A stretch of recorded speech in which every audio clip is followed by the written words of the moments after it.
is somebody you can trust. It's somebody you can like. Bola has given some people stupendous amount of money to help them out of crisis that I know some firsthand, without expecting, ordinarily for you, without expecting anything. But you see, the thing with Bola Tinubu is that he has a gift. I think it has to be a gift from God.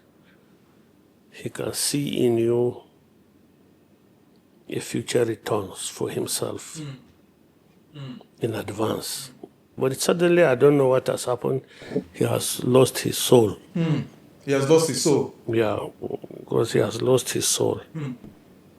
Having come to this government, he has lost his soul. I normally would decline commenting about Nasir because we're in the university together. Oh, you were in ABU together? Yeah, well, I was his senior, but it was a survey department, I was electrical engineering department. And so I know quite, even at that time, some of his idiosyncrasies, some of his character flaws. He's somebody we used to call him Nasir a giant. Where I smelled a rat is this. When Chief of Staff did a press conference disowning this agency. It's not his duty to disown agencies, okay? And then the Chief Press Secretary to the President goes also to defend his position. I smelt a fish. Definitely, Atiku will lose. He will, and I pray he loses. I'm not the only one, and he will lose. Peter Obi will try to be fair to everybody. Peter Obi will try to do that which is right. Peter Obi, Kwankwaso, take note, I'm pairing them individually to be disaster, but I'm pairing them. So I'll give them on my own scale, they'll be close to like 70%. And who again? Bola, 50, Atiku, 0. In that order. Why do you call it personal? Let me put you on the spot. If Rotimi Amaechi had clinched the ticket, compare him to all these other people. Well, it's just unfortunate that because of his maybe personal excessive ambition, he decides to pair with the devil. But I have nothing against him. Overall, my assessment of him as a human being, as a person, is positive. But as a leader, I don't know. Because he's brash, he's something like that. He's another version of Wiki. Really? Almost. Polish. But better than Wiki, but...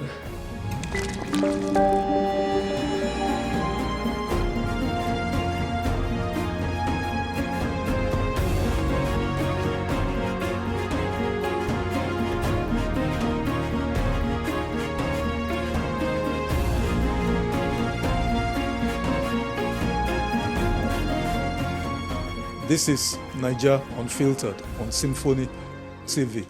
My name is Olawale Oluad, and my guest today is a one-time secretary to the government of the Federation of the Federal Republic of Nigeria, Engineer Babachir David Lawal. Sir, good afternoon. Yeah, good afternoon, Wale. Good afternoon. You're welcome to the show. Thank you. This is your debut. You're welcome, sir. Thank you very much. There's so much going on in our policy, so we needed to hear your views on some of these issues. And then let me start with the President Bola Ahmed Tinubu administration. Can you give us your own assessment of their 3 years in office? 3 years and I think about 2 months now, in terms of insecurity, the economy, and all of those. What's your assessment, sir? In one word, it's a failure. That's what it is, in one word. The people are running the government don't seem to be people who who love the country. There are people who love themselves. I don't think they even love their relations. So everybody is on his own for himself. That type of mindset cannot give you good governance. The citizens really are complaining, east, west, north, south. Everybody is bitter that life is tough, no matter which position you find yourself in.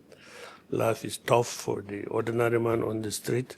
Life is tough for the minister whose capital projects are not funded. So, in a nutshell, it's a failed government. The government spokesperson or supporters of the government will say that you are the SGF in the government of the immediate predecessor to the Tinubu government, that you do not have the bona fides to speak about them. That in fact, some say the Buhari government was a total failure, blah, blah, blah. That Tinubu is trying to rebuild what Buhari government destroyed. How do you respond to that? Well, yes, they are free to. It's a free country. It's so far, it's freedom of speech so far, though it's being eroded gradually. But so they are free to say what they want. But yes, agreed. Bola Tinubu says he's rebuilding on the what Buhari left, but he's building backwards, not forward. The essence of government is when you come in, you see, you take over from another government, you make sure you progress in the positive direction. But the fact that they chose to go in the opposite direction, yes, it's a continuation of Buhari government, but opposite direction, total calamity. Yeah, that's the way I see it. But let me also ask you, sir, you know President Tinubu very well. You are his friend. According to you, your own records, you said on record. He's your very good friend. He says it too. Exactly. So how do you explain that your friend is performing below? Did you expect him to perform like this? If somebody from far away, Adamawa State, is able to be a Kilba man from far away, Adamawa State is able to be friend to somebody, a cosmopolitan boy from Lagos, it means there's something positive that they see in each other, isn't it? I've said it before that Bola Tinubu has two, as I can categorize to my knowledge, two phases of his life. Before he became president, he was an excellent human being. I mean, I used to give Bola Tinubu, who does not tolerate your suffering as a friend. If you are in problems, he will go to whatever length it's possible to solve your problem. He's listening, he takes advice, and he's kind. In that regard, I used to say that they have the same quality of character with Buhari. Buhari is also like that, very kind, very sympathetic to somebody in trouble, and positive the way to want to help. Bola was an excellent human being. He goes to become president, and something happened. And I know the time he changed, and I told him, I'm sure if he's listening, he will know. You told him? I've predicted what will happen. After some time, around 2022, going forward, he almost relocated to Kaduna, to Abuja,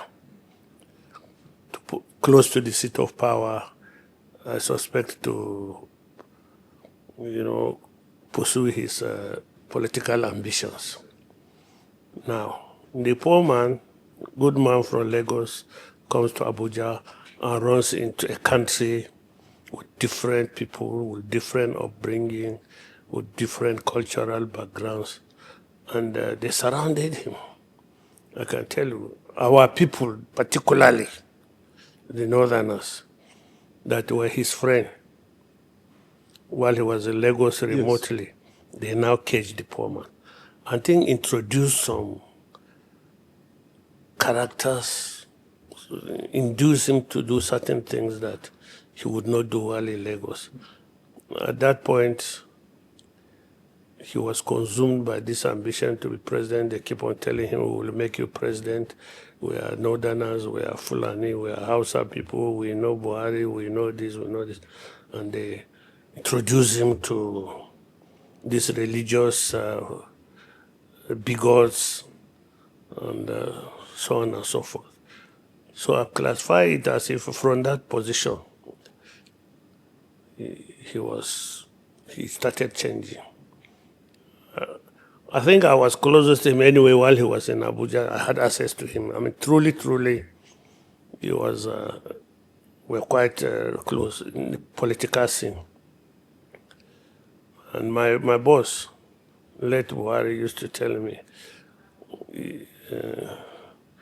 this man says you are his best friend. Sometimes that's when sometimes I suspect Buhari is trying to distance himself from the man. I would go and meet him and say, Oga, this man, you can't do what you are trying to do. These are your people. You know what happened when you and I agreed to, I told you that we cannot win general elections the way we are going about. Always win the North 19 states, but we get 0 from the South. You can never be president.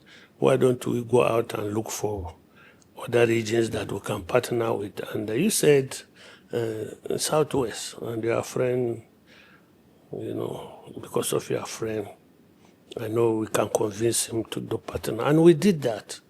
I was in Dubai when you called me that I should come and because we want to do a merger with the ACN. And I told you, sir, this role you want me to play, I cannot play it because I'm too close to the Western people. I have so many people there that we have blood links. And I know you are people, the House of Fulani people, they don't like me. And they think I have an inordinate access to you, and they don't like it. So if I do this thing and we do this merger, they will say, I sold it to Yoruba people. They will not see the thing we are going to. So Buhari says, BD, I say, sir, you are the only one that can help us do this merger because Bola is your friend. He has told me many times you are his friend. And Bola says you are quite smart in the politics of Nigeria. You know the dynamics of Nigerian politics. So if you are not the bridge, how can we match? So I asked him, sir, what do you want out of this merger? He said, well, me, what I want is a big party that can get rid of PDP. It doesn't matter if I get anything out of it or not.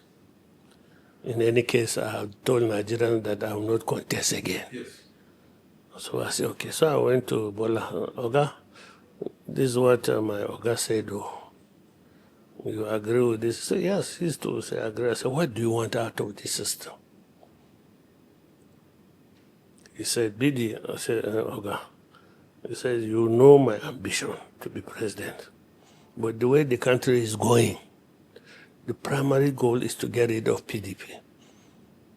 I'll defer my ambition, put it aside until we achieve this goal, then we see how it happens. And this was Tinubu now saying this? This was Tinubu now telling me this. I'll defer my ambition. So Nigeria, if without a country, I cannot be president. So let's have a country. That was Tinubu at that time. Exactly. So I said, okay, so now we are on good ground. So what would I do in the night? If tomorrow there's going to be a meeting of the merger committee, I will go around the two of them. What do you want out of this? I'll hear their views. And usually I will now also go around and meet the 3 or 4 co-chairmen. This is what my Oga would like us to do, or this is what my friend would like us to do. And somehow the system works out fine, and we had a merger. Usually I would tell Buhari all this story. And I would tell him how when we went to the convention in Lagos, suddenly now have a big party and your ambition, though you rejected it, we push. Actually, we had to push Buhari to recontest. We had to push. Because I said, the time is right now, sir, along with other people too that were pushing, because we saw this was his season. So we went to the convention. The day we went to the convention, the Northwest, where he comes from, was majorly supporting Kwankwaso. Wow. And some Atiku Abubakar. Really? Yeah. Wow. The Southwest, they were sort of neutral, waiting for who Bola Tinubu will sell them to. Will take note of it. Will sell them to. And then the Southeast, of course, they had a candidate in Okorocha. And our analysis with Buhari was that Okorocha, Buhari and another man, late Ino Abdul Qadir, he was National Vice Chairman, Northwest. So three of us sat down and analyzed the situation. And we came to the conclusion that Okorocha was likely going to win that convention. Wow. Really? Yeah. Because if all the Igbo people from Rivers, the 5 eastern states, and Bendel, and Edo, is it Edo? No, yeah. But, no. Midwest. No, not Midwest. Delta. Asaba people, Ogwashuku, Nkwale. There are about 5 local governments that are fully Igbos there. I lived there, so I know. So if they were to group together and give their son, and Okorocha, for all practical purposes, is a northerner. Lived in Plateau State. He grew up in Plateau State. And he had other humanitarian services that endeared him to northerners. So we northern minority tribes or ethnic nationalities aside Hausa and Fulani were likely more sympathetic to Okorocha. So all this we analyzed. I said, so sir, even Katsina we are no sure we know. Wow. So we went back to our hotel, and me, Ino, and I, and we strategized, and Ino says, let us go and see Wamako. The 2 leading governors then in the north were Nyako, Admiral Nyako, Adamawa State, and Wamako, Sokoto State. The 2, especially Nyako, was like their leader. So we went to Nyako and explained the situation. And Wamako explained the situation. And our message was very simple. Northwest, if you don't vote for this man, if you are in trouble if you win so. Because Buhari is known to be a vindictive person, though he was not. So they didn't listen much. So we went to Tinubu around midnight and met him. I said, sir, look at it. I have this data that I like to show around. I said, this man, whether he's on the ballot or not, he normally gets 12 million votes from the north. So, and it required 3 more votes, 3 million more votes. 15 is the winning margin normally. That's why we went into the merger. Sir, why not support a winning ticket? You are the only person that can give the 3 million votes that Buhari needs, and he becomes president. Once the Northwest understands that Yorubas will vote for Buhari, they have no choice. Because then when they block vote from the West, Buhari will win. While they share the rest, all of them small. He saw the logic. And I don't think he slept that night. He went around those governors, persuaded them with the argument. Tinubu. Persuaded them with the argument.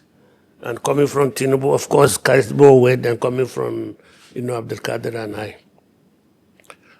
So at the last minute, around 4 a.m., they agreed that they were going to support Buhari. So now we went to the convention. Southwest was going to do Buhari. Northwest was going to do Buhari, and others sputtering here and there. Kwankwaso, Atiku, Okorocha were going to share and my friend Nda Isaiah, exactly, for all record purposes, was also on the ballot. And they were won with the landslide at that convention. So anytime Buhari would would complain about the man, bring up the history. And Buhari, being a man of conscience, will agree. You know. What were his complaints about Tinubu? What complaints everybody has now? Buhari was a president now. Before he became another president. Exactly. He has access to intelligence about Tinubu's upbringing, about his lack of clear genealogy, his education. He knew everything. He knew everything. And that's one of the things I used against Buhari. I said, sir, before we went into this, before we went into looking for his support ab initio, before the match, we knew these things. Don't you? He said, he does. I said, okay, so, but yet, we asked for his support, and he gave it to us wholeheartedly, along with other things. So how come now suddenly he has become evil? I don't think so. He should, I don't think it's Islamic, but certainly for me as a Christian, it's unchristian-like to bite the finger that fed you. At the point you were looking for his support, you knew this, you should have said, I don't want the support of a crook. But you didn't. So Buhari will say, yes, thank you, and change. You normally said this to President Buhari? Yes, no, normally, because everybody will tell you he made Buhari president. But there are other things, nitty-gritty inside that they were not privy to. Suddenly it was just when you get to the top level, you say from there you take over. But underground things, I was one of the few people that firsthand knew what Bola Tinubu did to facilitate Buhari's presidency. And I never let Buhari forget this. You know, sometimes too, people will come, some charlatans will meet assure you. You know, when you want something, you are desperate, everybody that thinks he can help you, listen. And they confuse him and he gets into a depression. And somebody who says, usually Baba Kande or my friend Payo say, oh guys, your friend is not happy today. Maybe sometimes 2-3 days he's just lying down in his bed. You know, and then I'll come and I'll knock. Who is that? I say, BD. So he will stand up in his boxer and open the door and go. There's a small table in his office. I'll sit down and say, okay, come and sit down. I have something to tell you. It's short. I don't want to waste my time. And I'll tell him what I'm there to do, and then he will go back to sleep and so on and so forth. You know. So at that stage, it's somebody you can trust. It's somebody you can like. Bola has given some people stupendous amount of money to help them out of crisis that I know some firsthand, without expecting, ordinarily for you, without expecting anything. But you see, the thing with Bola Tinubu is that he has a gift. I think it has to be a gift from God. He can see in you a future returns for himself in advance, sort of like prophetically. Like if I help Wale out of this in 5 years' time, Wale will do things for me. And that type of help he will give you is what that can stupefy you. It can stupefy you. You know, so he does things like that. He does things like that. A good man at that time. You know, when you're in trouble, he helps. But suddenly, I don't know what has happened. He has lost his soul. He has lost his soul? Yeah, because he has lost his soul. Having come to this government, he has lost his soul. Because he's somebody that is in charge all the time. But suddenly it looks like he's no more in charge. As long as he gets his own share of whatever it is he's looking for, the rest they can loot it and do whatever they want to do with it. It happens to every president, but in his own, it is a calamity. everybody will tell you the Bola we knew is not the Bola we see now. Well, we don't see him again anymore anyway. But I wish he could go back to what he was before. Nigeria would be great. Nigeria would be great. These are serious stuff, sir. These are really serious stuff. I want you to comment briefly on someone like Malam Nasir El-Rufai, who openly says, I mean, he rallied northern votes. He rallied his fellow northern governors when they were not clear. It was, and I'm sure you alluded to it also, Buhari was not open to supporting Tinubu candidature for the APC primaries. So, and I think some of them, governors, wanted the position, but Buhari didn't back any of them. Eventually, the lot fell on Malam Nasir El-Rufai, according to him, to go rally northern governors to support Tinubu. But as we sit here, sir, is it not a great irony that the same Nasir who promoted and championed Muslim ticket is behind bars? I normally would decline commenting about Nasir because we're in the university together. Oh, you were in ABU together? Yeah, well, I was his senior, okay. But it was a survey department, I was electrical engineer department. And so I know quite, even at that time, some of his idiosyncrasies, some of his character flaws and character, whatever I call the opposite of flaw, what is it now? He's somebody we used to call him Nasir a giant. He's a small man, yes, that will want to be recognized as a giant. That characterization will make you reckless in some of the things you say or do, just so you can look big. I think that is one of his character flaws. He likes to claim credit for sometimes what is not his. And when credits are his, he tends to exaggerate the influence. The influence. That is, I see him like that. These are some of the things I tell you, everybody will tell you he brought Bola Tinubu to government or Buhari to government. When I was SGF, I used to run into people who will come to me and say, I was, for example, the director of planning and strategy in the presidential election, and you have not given me anything. Without me, Buhari would not have been president. All that type of thing. And what I will tell you is that, well, yes, you did that, but I know of somebody in Adamawa whose son died in a road accident on his way to coming for Buhari's rally. What do I tell that man in terms of what he has contributed to Buhari? I know somebody that has given us millions of naira. And then you contributed maybe 1 million naira, and you are coming here to say, so I know this. Now, whatever Nasir tells you, his role probably started in the middle of the process, if you are charitable to him.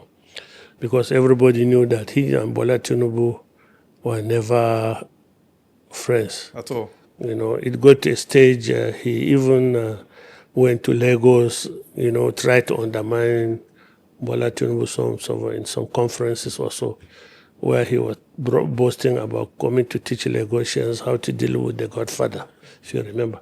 Now, that was, by then, Bola Tinubu's aspiration to be president had gone far. It was on a high-speed lane. Suddenly, about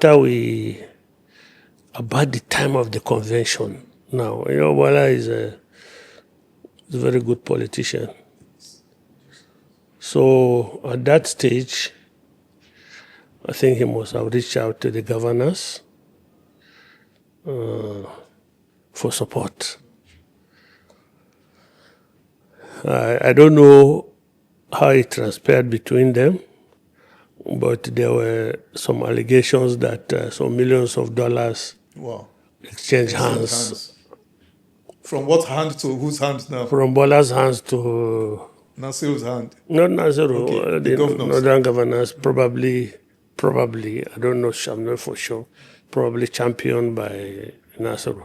That's why when Bola says he owes nobody any obligation because he bought his money brought him there.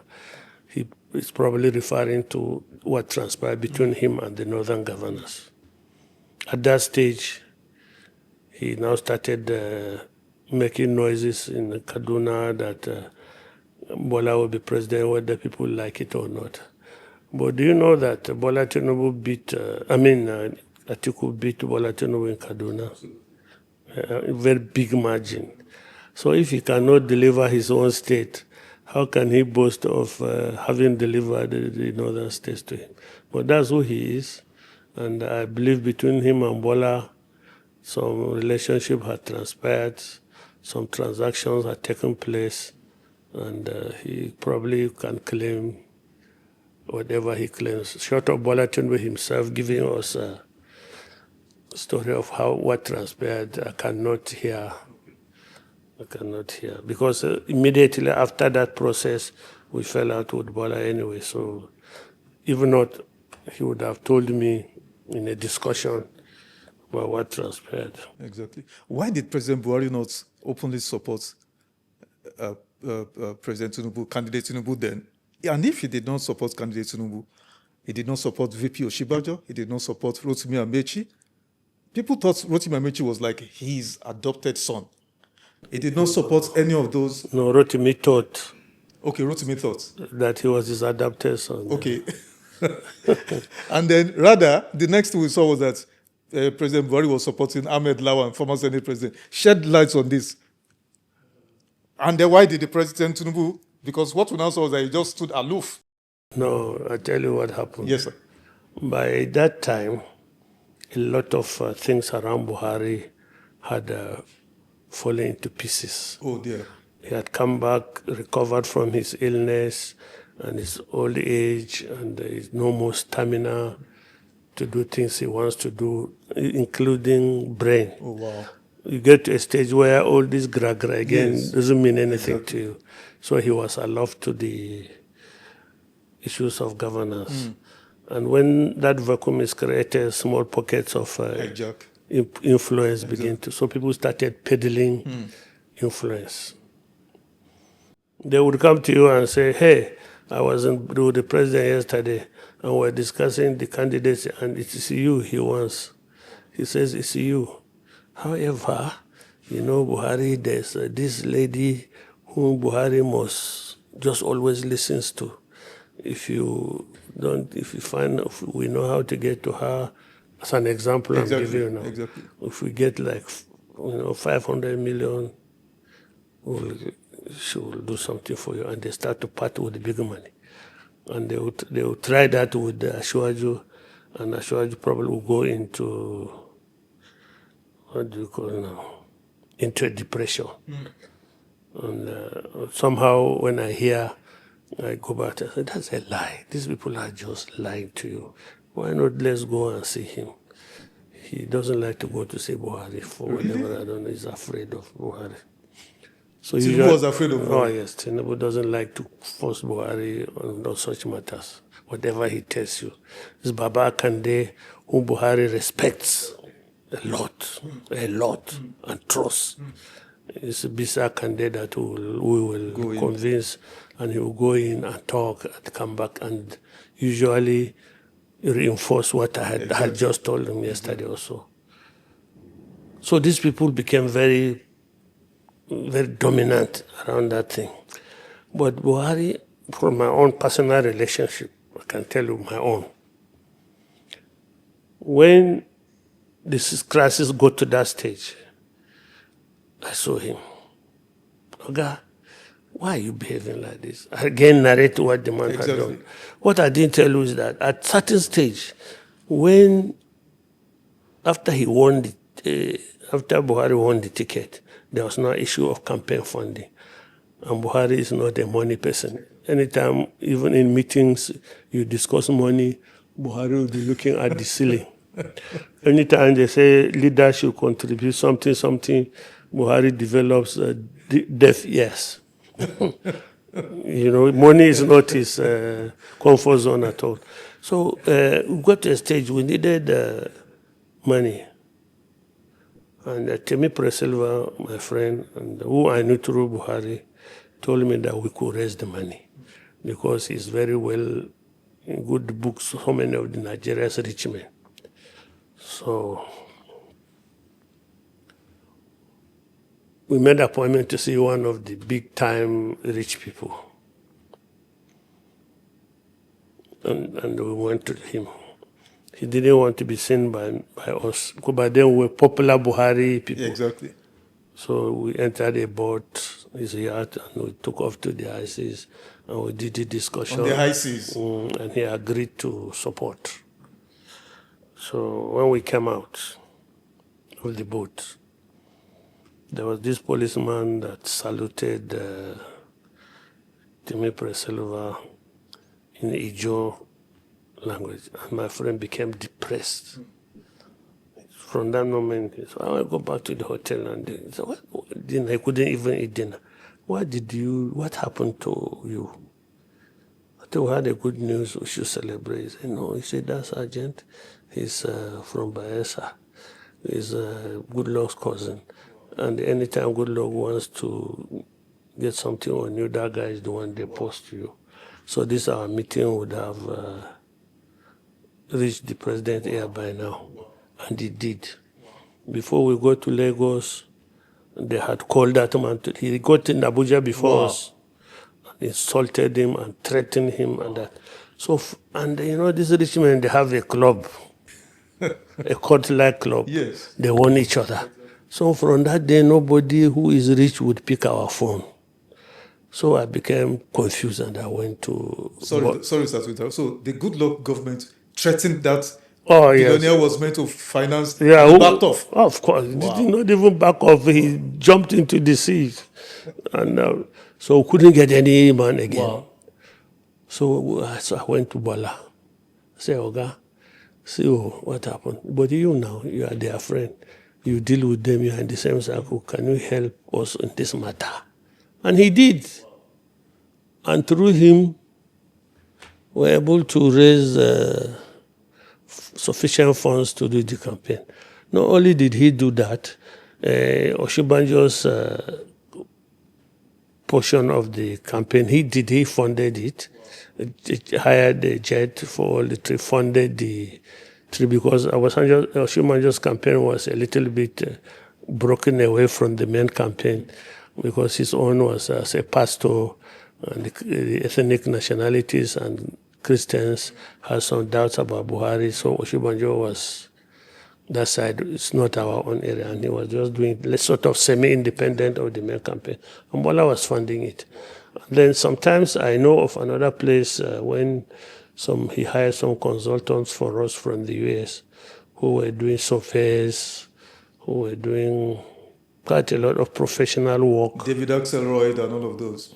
I don't know their names. I just know that they were Obama campaign people. Obama people, and they came and they transformed our campaign. And I knew that the money he paid them was in excess of 2 billion naira equivalent, in dollars. And there's another thing about Ebola.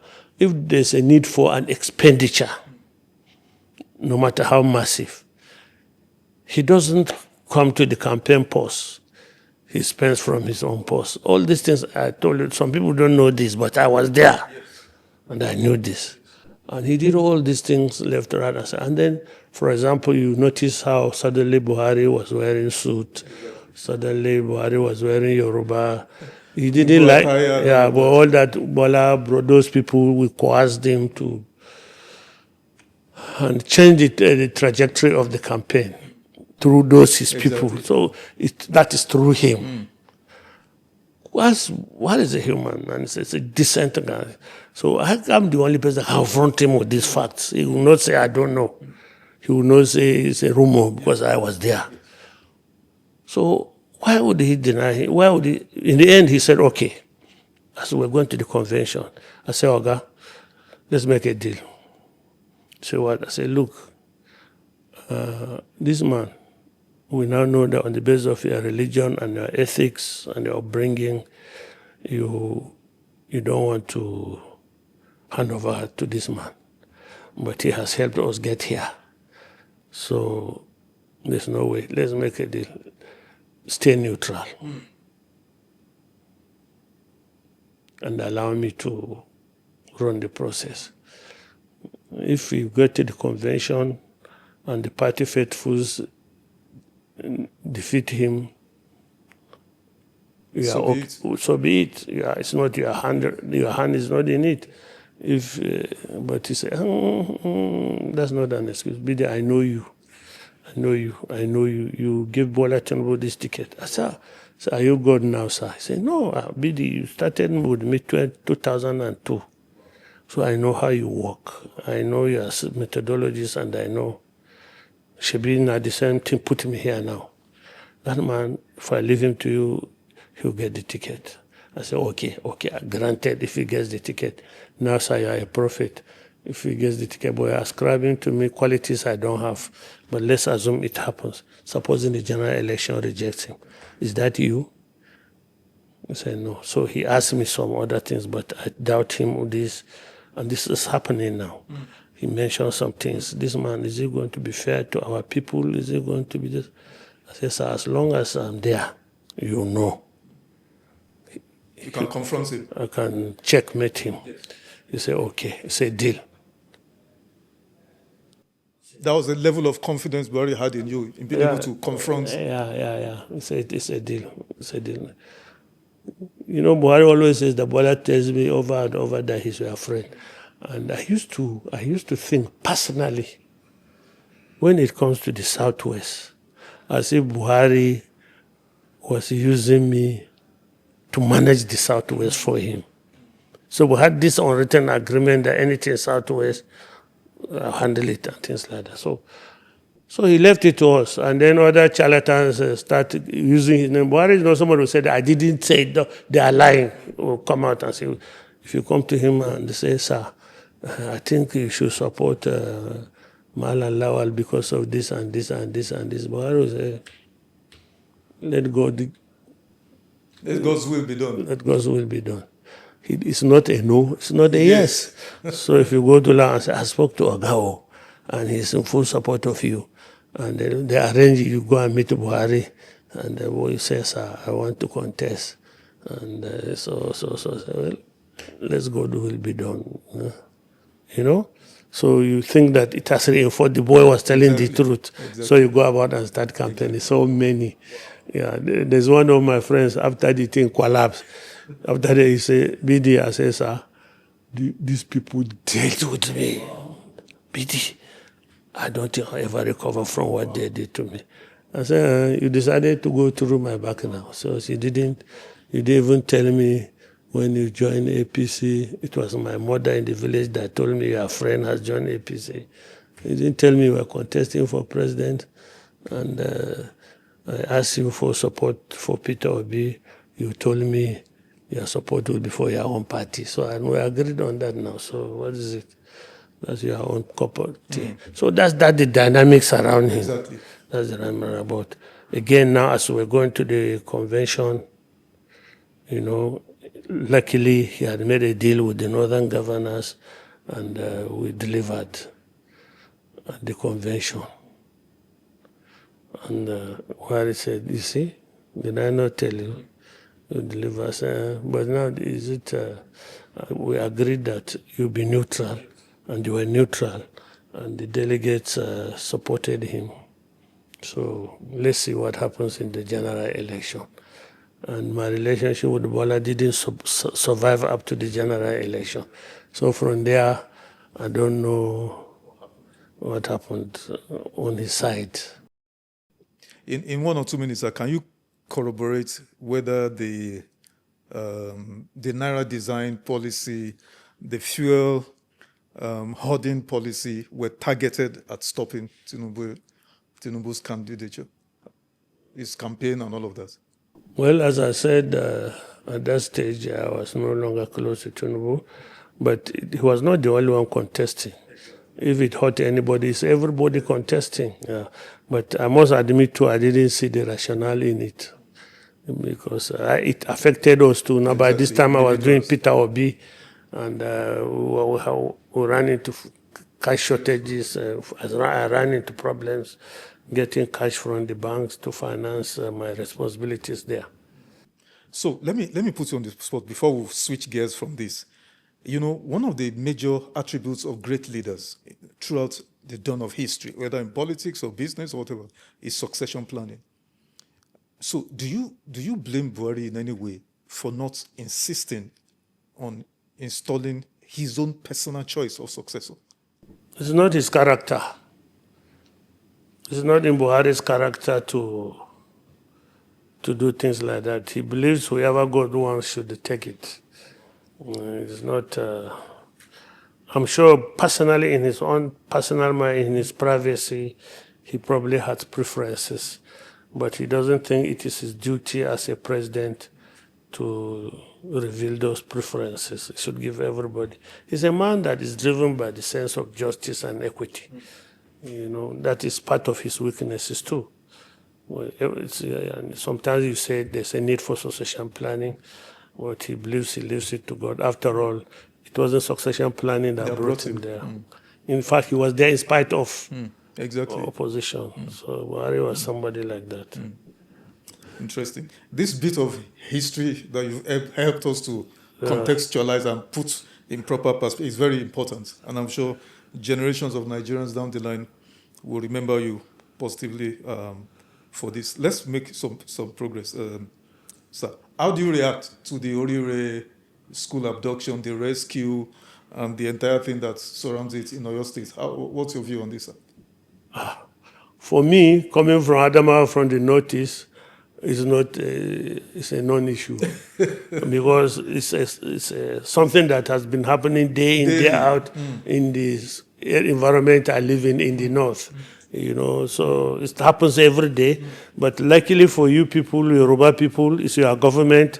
So when finally it happens to you, you deploy all the resources you have to do it and make it as if it's different from that. I read somewhere this morning that there's still about 500 Nigerians in captivity. Different captivities in different parts of the country. That type of treatment and attention focus on the Orire it has not been focused.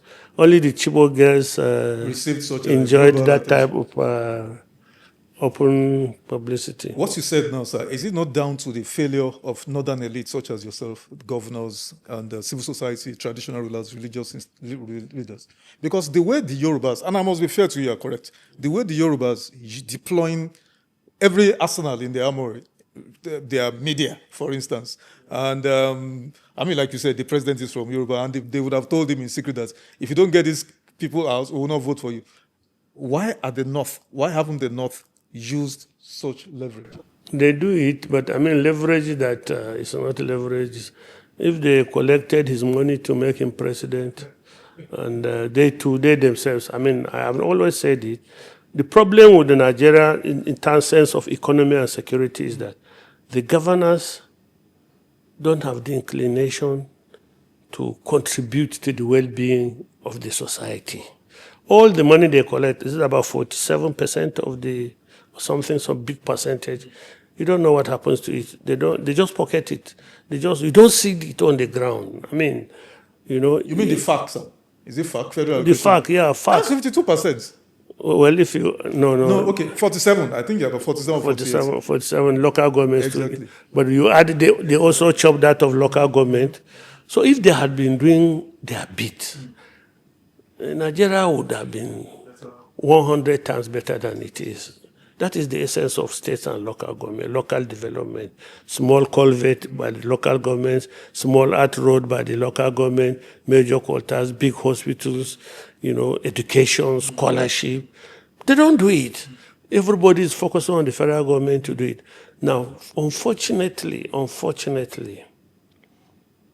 the northern government, the northern establishment, they have, I don't know how to call it now, a monarchical mindset. You are the boss. you dispense favors, and you do it to only your people. Carryover of the feudal system. Yeah, exactly. That's what the word I was looking for. Everybody is like that. You become subservient to the man who controls the resources. And it has every successive governance. This has permeated their mind. And they don't care. I mean, they don't care about the North. And again, our elites, who also depend on them for their own well-being, must also develop that mindset. So if we had had governors that, governors like Audu Bako in their own set, exactly. After that said, we don't have governors again. I mean, governors who were building dams, who were building roads, who were building universities, who were sending people abroad to go and study all manner of subjects, suddenly it has stopped. There's no more. In our time, sir, when I went to Ahmadu Bello University, I didn't apply for scholarship. I went through the School of Basic Studies. I think I left the military school on 30th. We graduated on 30th June or something like that. 2nd July, I was already in the university. I just crossed over, entered taxi to ABU, Samaru, and I was a student in the university in SBS. I didn't apply for scholarship. The university sent our names, since they know our states, Northeast. They sent our names to Maiduguri. Then I was invited for interview. That's when I knew that there was scholarship. I was invited for interview. Just show face. And they ask you, what's your name? Which state are you? You know, and then they give you back transport money, you go back to university. You know, who are doing this? I mean, the states and the state governors are ready to make that sacrifice. And my money started coming, I think 14 naira or so, which was sufficient to feed. I even bought a car in the university with my Bulgaria, we call it Bulgaria, and things like that. So life was good, but why are they not interested? I mean, there's no governor in the North that you can point to and say he's patriotic. Not just for the country, but for his own people. Exactly. I mean, you listen to, I mean, are they not aware that the Southwest, for example, long before they did in the Southwest Development Commission, they have a master plan on integrating their country. I remember one of my discussions with one of the governors in those days when I was SGF. He was quarreling with the neighboring governor, and he was so frustrated because the two of them are in the cocoa belt, and he felt that they should partner to develop the cocoa industry, you know. And so we don't have that type of mindset. Our governments, they know our mainstay is agriculture. Audu Bako built hundreds of dams, you know, so many of them agricultural infrastructure. They have decayed. Before I came here, somebody was asking me, so sir, the idea of dredging the River Benue is dead now. I said, oh no, River Benue is silted now. It's almost like a desert. And that is the way we used to travel by sea, you know, on coast. We used to ship things by barges. Don't they know it? Don't they see what the Southwest is doing? You know, they've copied the lifestyle of South, you know, the money, pocket it, every other person you give them. I agree with you. Our problem is 99.999% self-induced. And so we pay the consequences for it. So how would you evaluate President Tinubu's approach to upholding, if at all, democratic values? Has he done anything to uphold democratic? Bola the Democrat is not Bola the dictator. Wow. He's always had that in him, that he was always in charge. He has always had that. But if you look at his trajectory, it's something that, one thing I used to, my own personal reason why I supported him, I could see in Lagos, when he was a governor, somebody like my friend, very close friend too, Arigbe Shola, was a commissioner of works from Oshun. Quite a lot of them. I think there was even a Hausa man also in the cabinet. An Igbo man was there. So I thought that And I used to tell my Oga, I said, look, this man brings this blueprint to Nigeria. It's very important that somebody can work with people from other places. He has demonstrated it in Lagos that he can work with people from other places. So when it comes to the federal, we'll do that.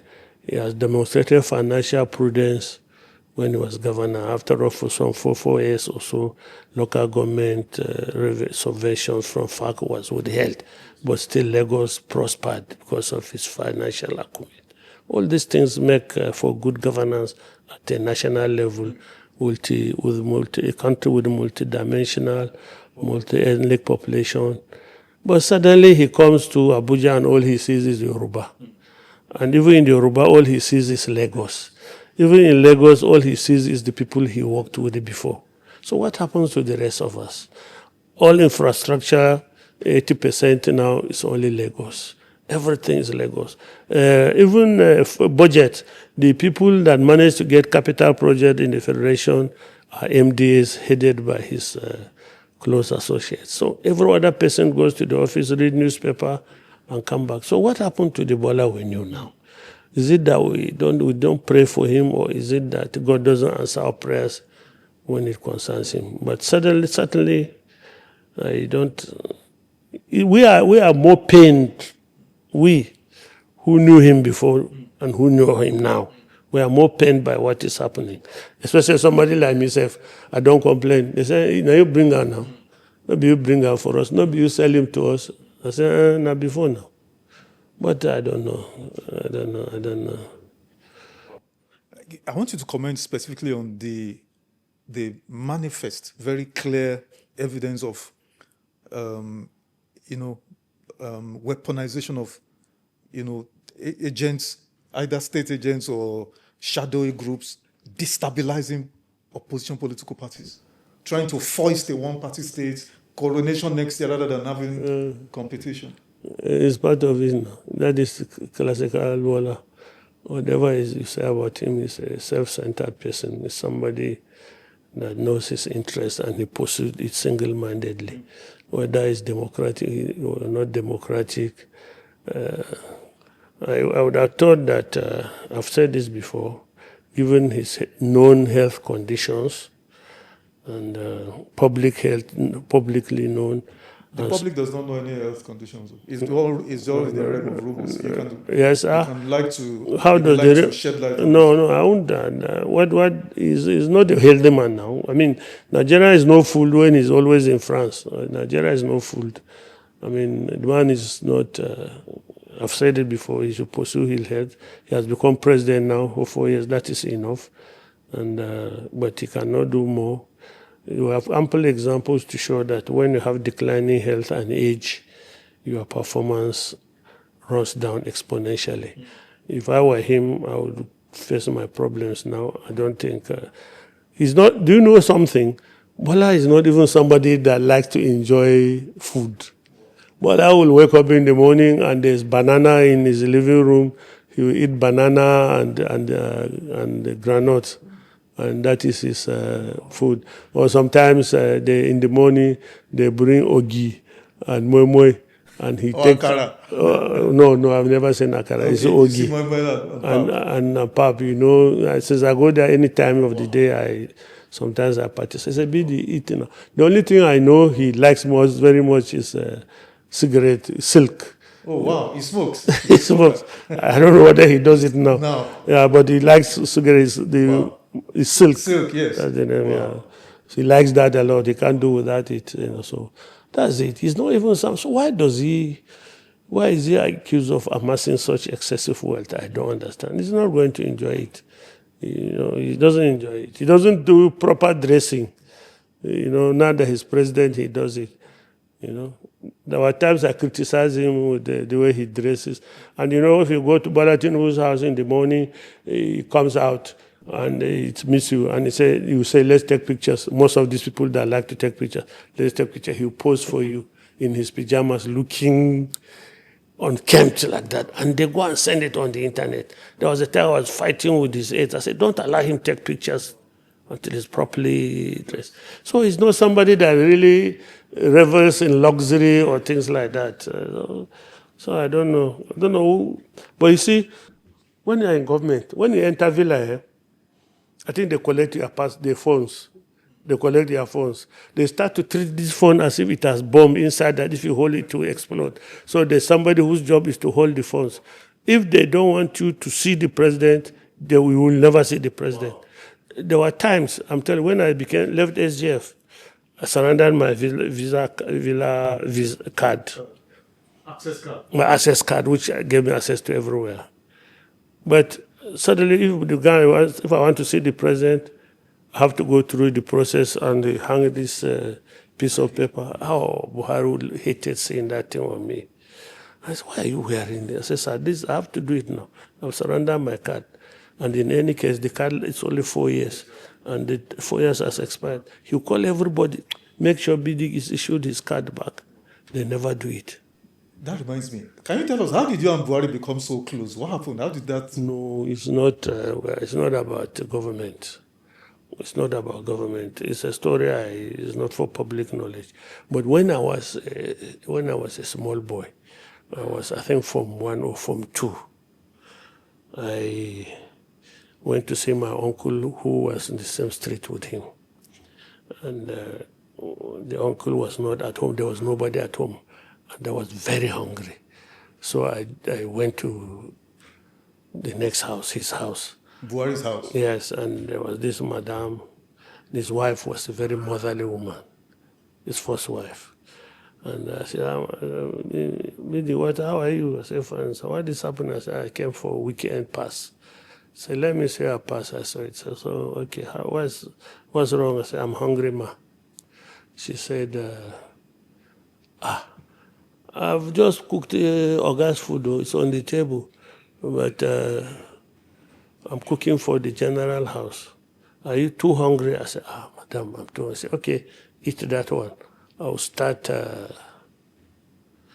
cook him another one. He normally comes a little bit late. So let's pray that I'd finish cooking before he comes.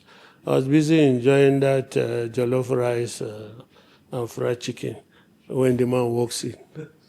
Very straight, very soldierly, uniform fits him. With his stick, he walks in, removes his cap, hangs it on the stand, remove his belt, hang it. And I was there in my army uniform. Me now, I knew I was in trouble, so I better enjoy my food anyway. So, and I enjoy my food. And then he comes to me, he walks past me, enter the kitchen. I said, who is this eating my food? He said, that is our neighbors, General Hanania's. Okay, that's General Hanania. Yeah. Wow. So that's General Hanania's cousin. He just came in and he was hungry. I'll soon finish your own food. So he came out and sat opposite me.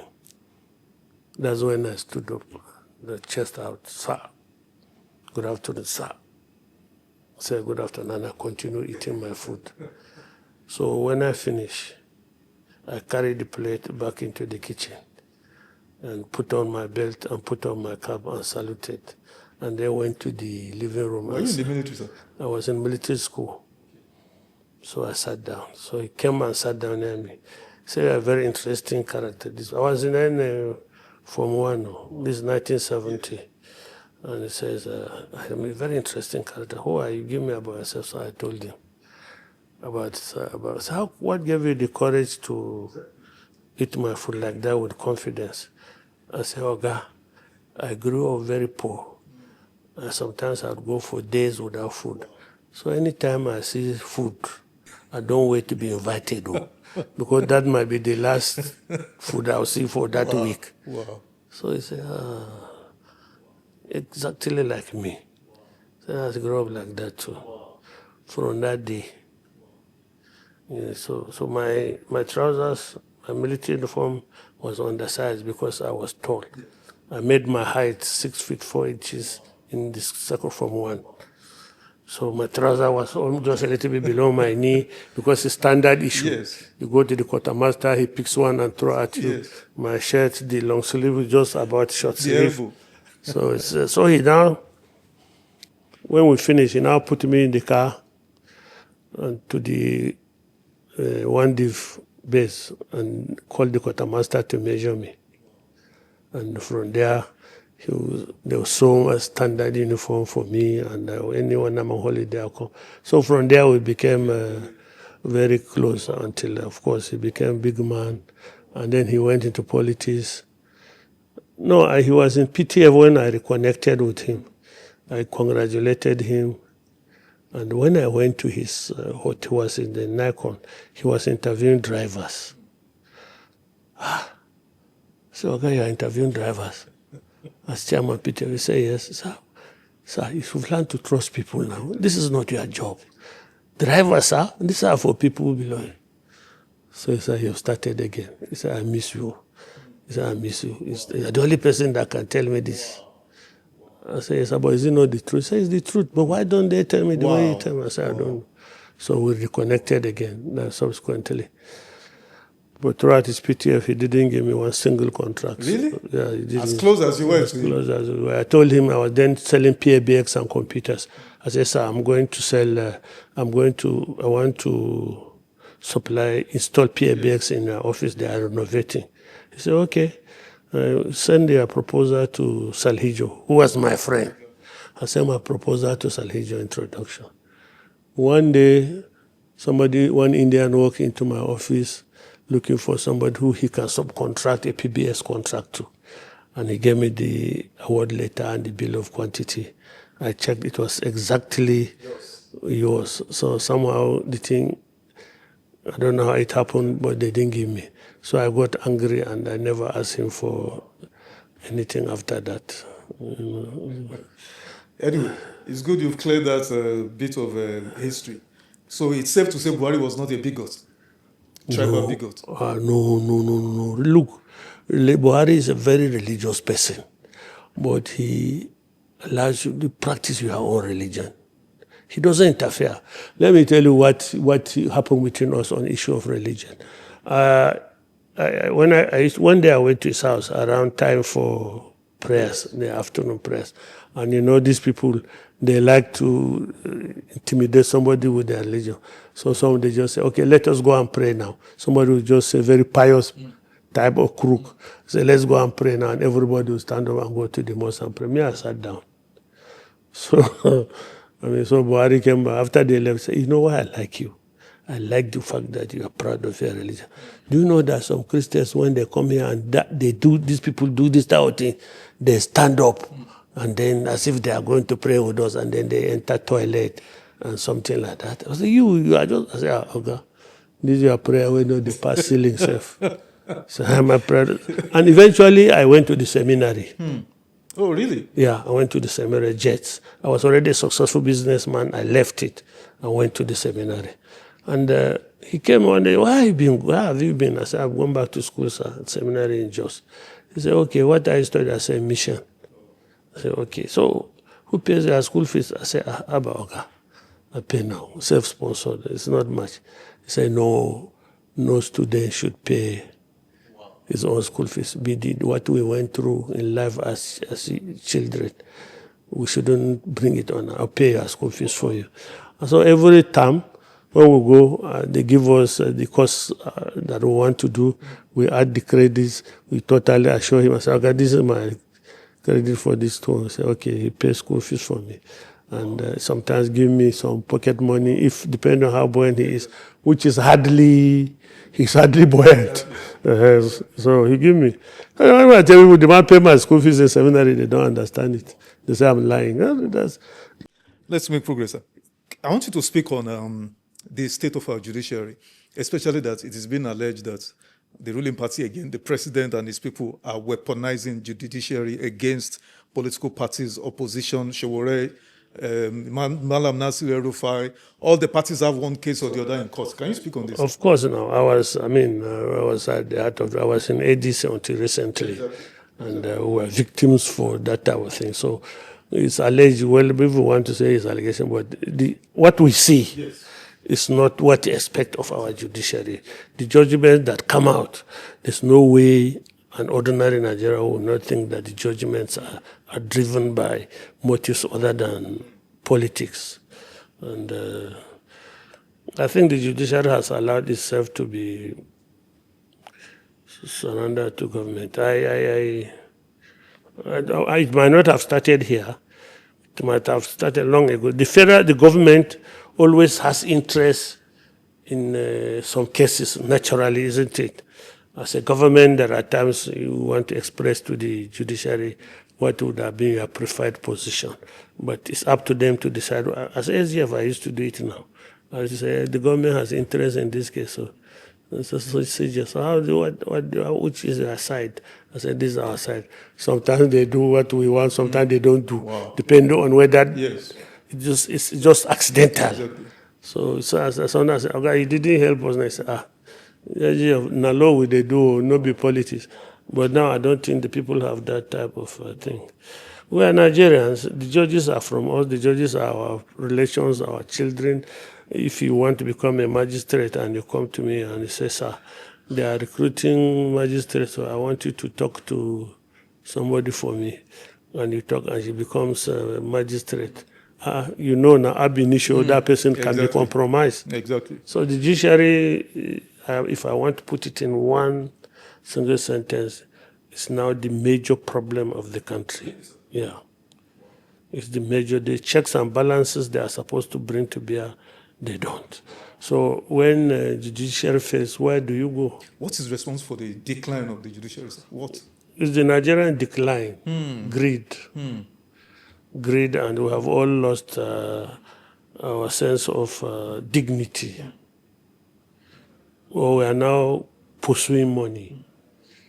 It's now pursuit of money is our number one goal, and in pursuing money, we've lost our dignity at every level.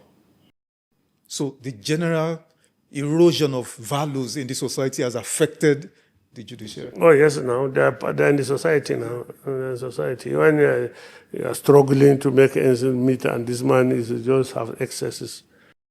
Because of time, I will leave that matter. We won't forget maybe another time. Sir, let's talk about the allegations against the President Chief of Staff, Babachir involving this fake agency, Presidential Foreign Intervention Promotion Council. And there are a couple of others, many others actually, involved in the same Babachir. There's this 54 billion naira that was allegedly collected from the Nigerian Upstream Petroleum Regulatory Commission. You know, it's a collection agency, so they collected 4%, collection fees, cost of collection.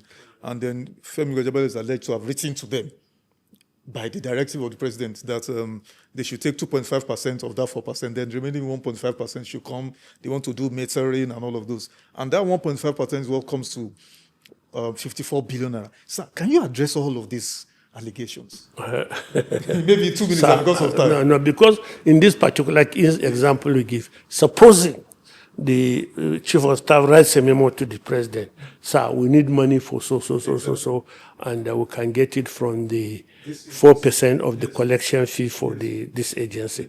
And the president says, approved. He's right to them and say, bring this money, But we don't know whether the president had given him the approval. But once the president gave him the approval, he's not done wrong about it. Okay? Now, but the only way they can appropriate that money is maybe for good causes projects, because that money, if it is done illegally, is criminal. Now we come to this fake agency thing. Where I smelled a rat is this. When Chief of Staff did a press conference disowning this agency. It's not his duty to disown agencies, okay?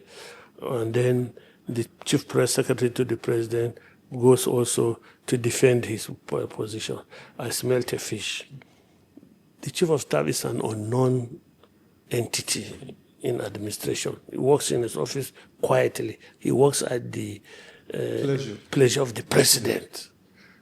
So he has no independence of his own, for example, to issue appointment letters. All he's done was maybe report it to the police, There were DSS since his corner.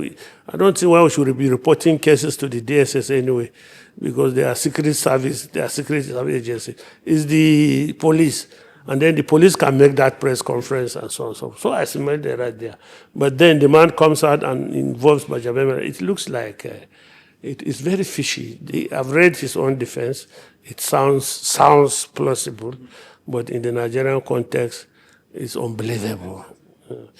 And it's not a rumor anymore. People, since the beginning of this administration, people have claimed that they pay for their appointment.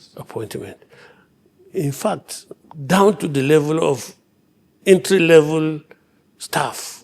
But in this government, I don't think they can swear on oath that they don't sell appointments. Those who have responsibility to do it, I don't think they can swear on oath that they don't sell appointments. Briefly, sir, comment on President Tinubu mandating ICPC to investigate this entire affair in 30 days, report back to him, without asking Mr. Babachir to step aside pending investigation. It happened to you, sir.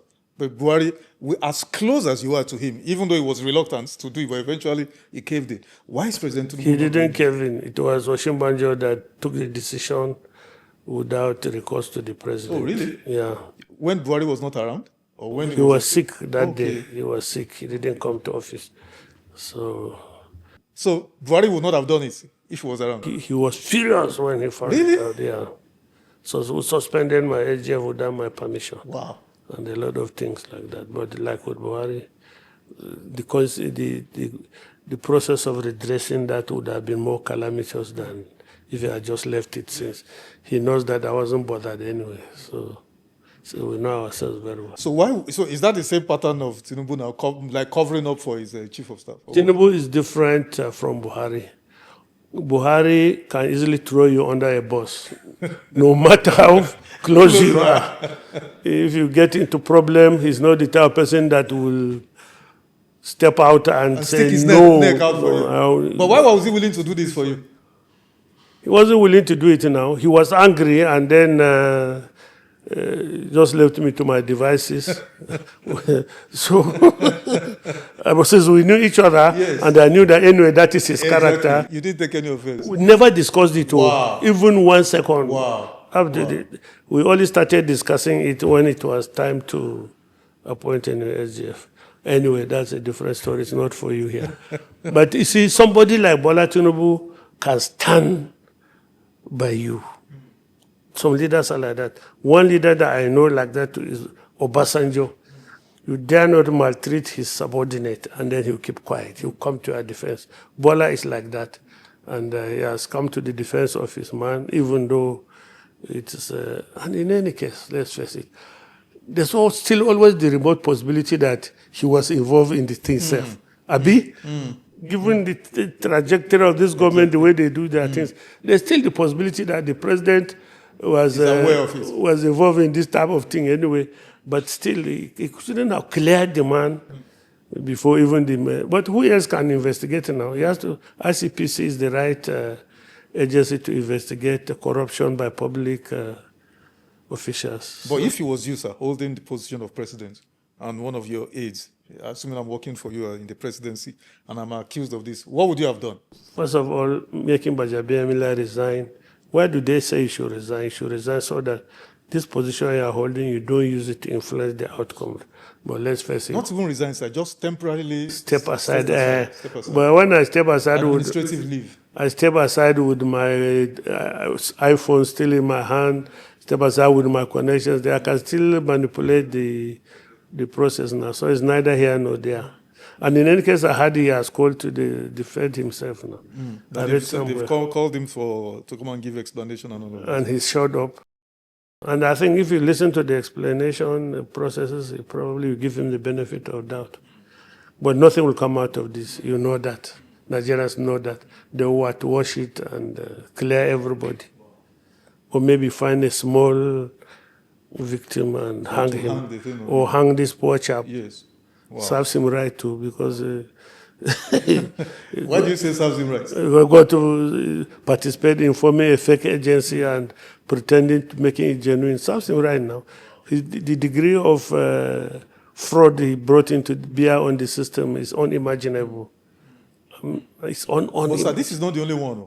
IMF, through the Reuters news agency, global news agency, blew the whistle on 8.8 trillion naira spent without appropriation, without passing through the regular appropriation channels.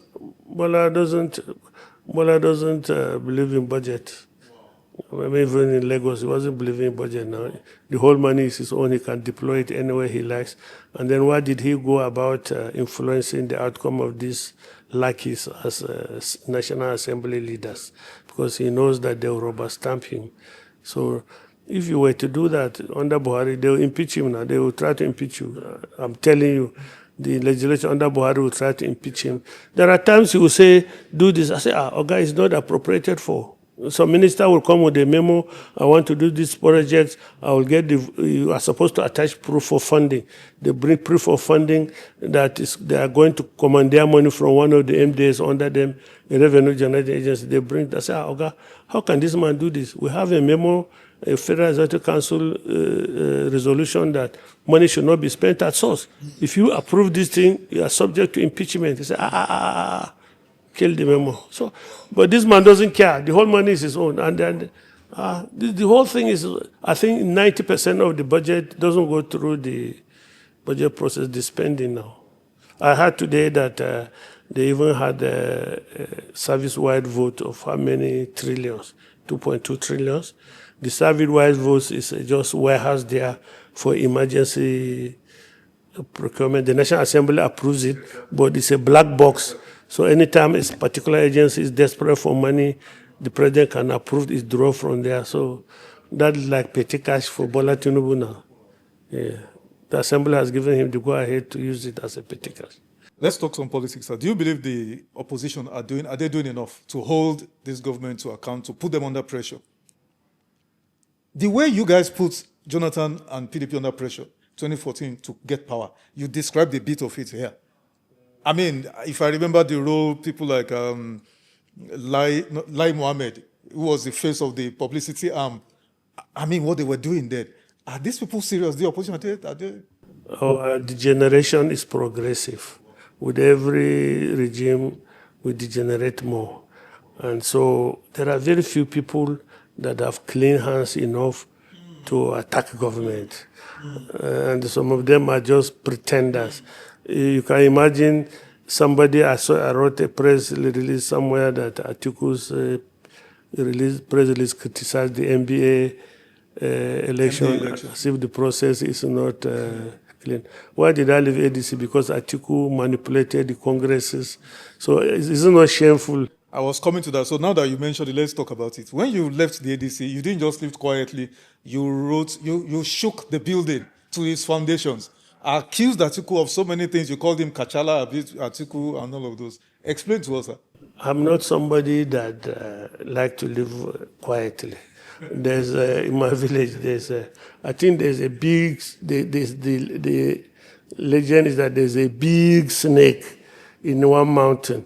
So anytime it comes down, it clears every shrub, and then rain begin to fall, and everybody's flooding everywhere because the python or the whatever it is. So I'm like that. I go out as a hurricane because sometimes it's because it touches at my core values, and when it touches at your core values, there's nothing to live for again. But did you really rig the primaries?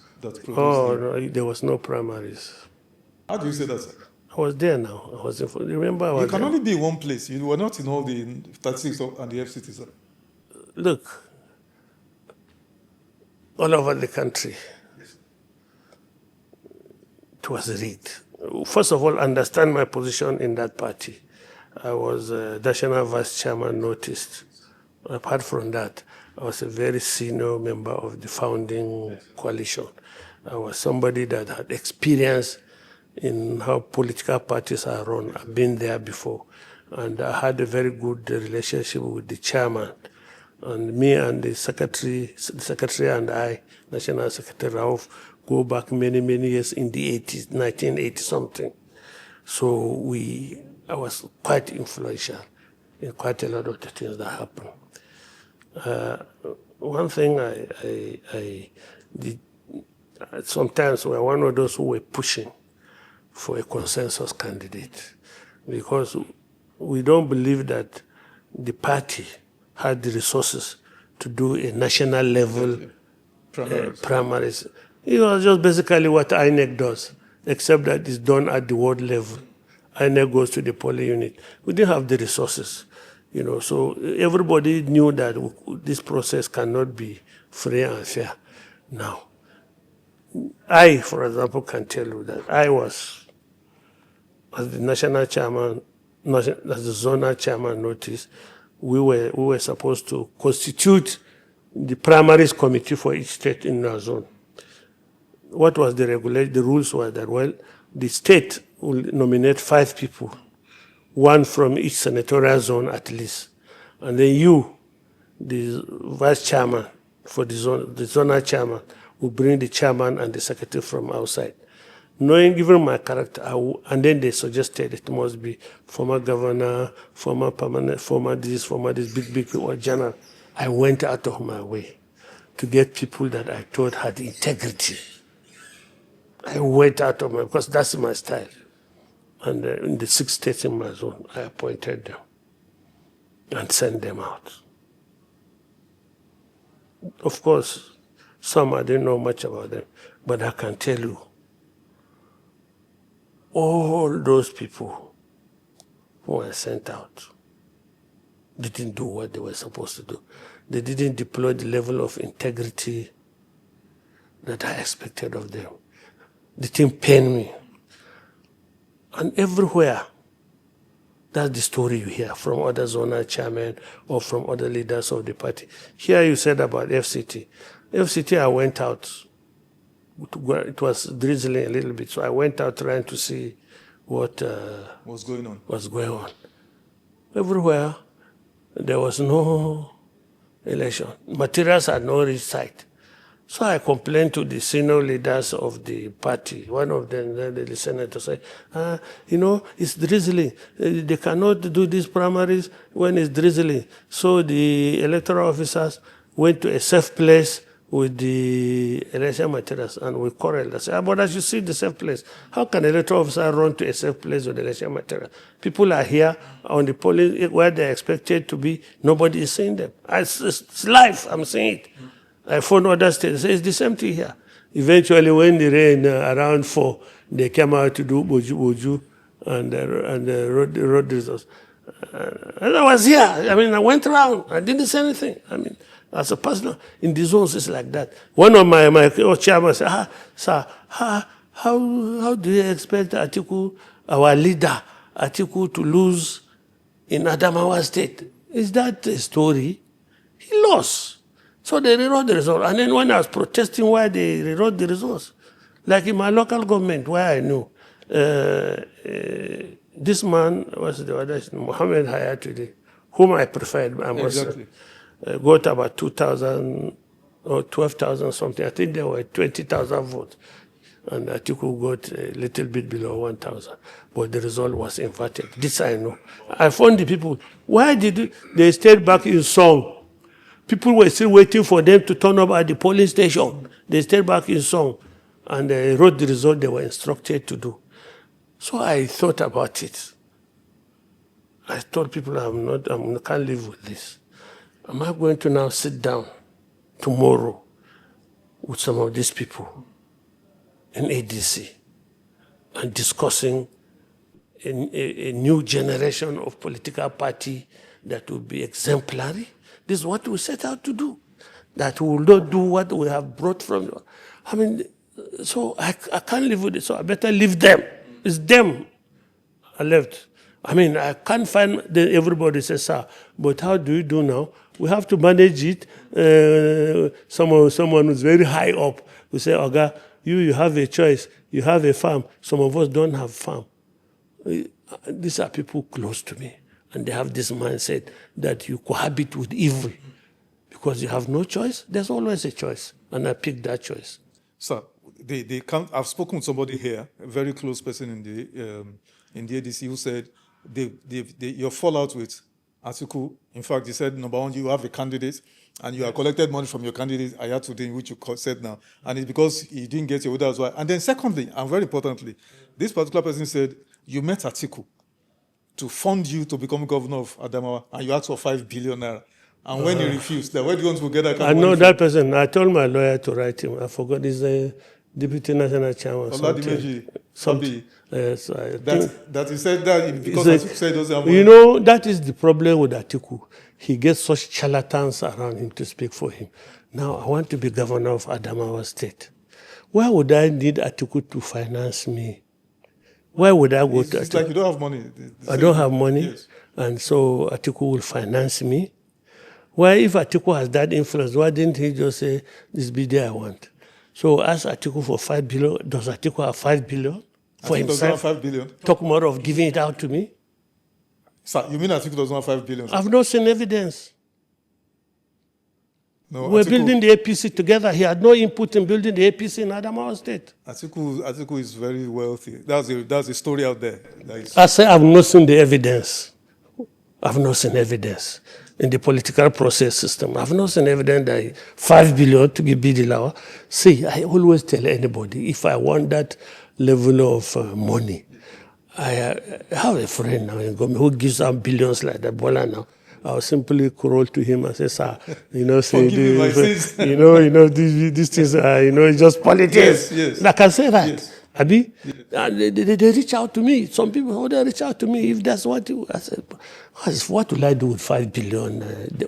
You don't need 5 billion, sir. What will I do with it? Another thing, sir, they said, the way you castigated Atiku and you were specific about his ethnicity as a Fulani man. Yes. You went after him disparately. Exactly. But the question is that the only national position you held ever, the man who brought you to national prominence, and you've spoken so glowingly. Yes. Buhari, if he's looking down from heaven, will be happy the way you spoke about him. It was the Fulani man who gave you that position. So disparage his ethnicity. You see, this is the problem. Fulanis think that every good thing belongs to them. It's at their own pleasure that they dish it out. That's the sentiment you are trying to explain, isn't it? We have no merit, we have no qualification for anything unless the one that the Fulani man... No, that's not it. That's the implication. No, the point is that you will have spoken about Atiku himself, not his... Atiku is... the entire race. No, see, my brother... I wish you had to. I'll give you a little bit of history. In my place, I'm a Kilba man. I don't think we're up to half a million people or so, because we are just sufficient to fill local government and some. This Lawal I bear is my great-great-grandfather. When I was young, you can't call the name. When the jihad came and drove our people to the mountains, there was starvation because the expedition team for the Fulani people that came, they sat on the valley and was chopping our crops while our people were starving in the mountain. That man, great-great-grandfather Lawal, led an expedition of 3 people to the Fulani camp in the night. Three people? 3 people, himself and 2 others. And they went and took off the head of the princess and took it up to the mountain. When morning come, the expedition force commander, Hamayaji, saw what happened. They didn't stay in Kilbaland that time. They didn't spend the night. They moved to home. So in my place, jihad didn't conquer us. They attempted and we drove them away. So in Kilba, there are Muslims who got it by persuasion. I mean, some you feel this is a good religion, you come in, whatever. Some by evangelism of Fulani, some because they want a government appointment. There were times when if you want an appointment, you must be a Muslim or pretend to be a Fulani man in our society. So it's a system I've grown up with Fulani people trying every stage of the way to oppress us. So, one of former VP Atiku's main selling point is that he's a detribalized Nigerian, even though of Fulani extraction. In fact, it is alleged that the reason why the northern establishment do not really feel very comfortable with him is this is, attribute of being detribalized. So when you see Atiku surrounding himself with people like Laya Limoke, Emeka Ihedioha, Osita Jidoka. I mean, a lot of people surround Atiku. I mean, Chief Ben Obi and the rest of them. Those are Igbos who want to betray, who don't like Peter Obi to be president now. No, that's not true. Before Peter Obi came into politics, they've always been with. Even Peter Obi was with Atiku, sir. Atiku chose him to be VP in 2019. Atiku chose him. He was imposed on Atiku. There are history behind everything. Atiku doesn't like. But what is your beef? What is your grouse against Atiku, sir, apart from? It's not personal. Let me tell you. I'll illustrate with an example. You see, there's a perception in Nigeria. You agree that the perception now nationally is that this is a Yoruba government. Yes, of course. You agree. It's a perception. And it's a perception. Anyway. It is wrong. Well, yeah, you say it's wrong, but there's a perception. You say, of course, and now, at a certain level, that perception becomes a reality. Okay? I'll give you one historical advantage. When Abiola won election, the day the result was announced, taxi was free in Kaduna. You know, taxi drivers were mostly Igbos. They had these Nissan cars that they were collecting for Arishokola on higher purchase basis. So most taxi was free because every Roman on the street felt that I am now. So things like that. Forget about the fact that I worked hard for Abiola. I worked hard. You know, I tell you why I worked hard for Abiola. I was actually initially working for Tofa because Tofa's running mate was an economist. And as a young businessman, I felt we needed that type of person. Sylvester Ugo. Sylvester Ugo, that's his name, Abi. Okay, so I was working hard for them. Apart from the fact that Tofa was also a northern, but I knew he was a moron. So as I was going to work one day, I saw a big poster of them. You know, this poster, the way they do posters, the presidential candidate is life size. Then you, the vice president, you are just 4x4. I looked at that poster. It sent a message to me. So if this man wins, he will not allow the vice president any meaningful role. And it's for the vice president I'm voting for him. So I changed. I said, I better go with Abiola. So I started doing Abiola. I did Abiola. And I was coming from Lagos. I go to do contracts in CBN and come back, UBA and come back from Lagos. And one day I was going to work in Lagos and I ran into anti-Fulani Hausa mob, anti-Northerner. And we escaped, left the car there. Before I came back, it was burnt. Forget the fact that I travel, I spent my money on ambulance because the street man feels that he has been aggrieved. His brother was denied president. So another example is this. 4 years ago, Fulani people went to my farm. You know what they did? It was drizzling, small. So they mounted a big umbrella and sat under it. And their cows were in my rice field, eating my rice. Green rice, just very, very beautiful to see. So when they saw my vehicle coming, they ran away. In the process, I arrested 2 and took them to police station. You know, that time it was Buhari time, not 4 years ago. And the police were given to write their statement.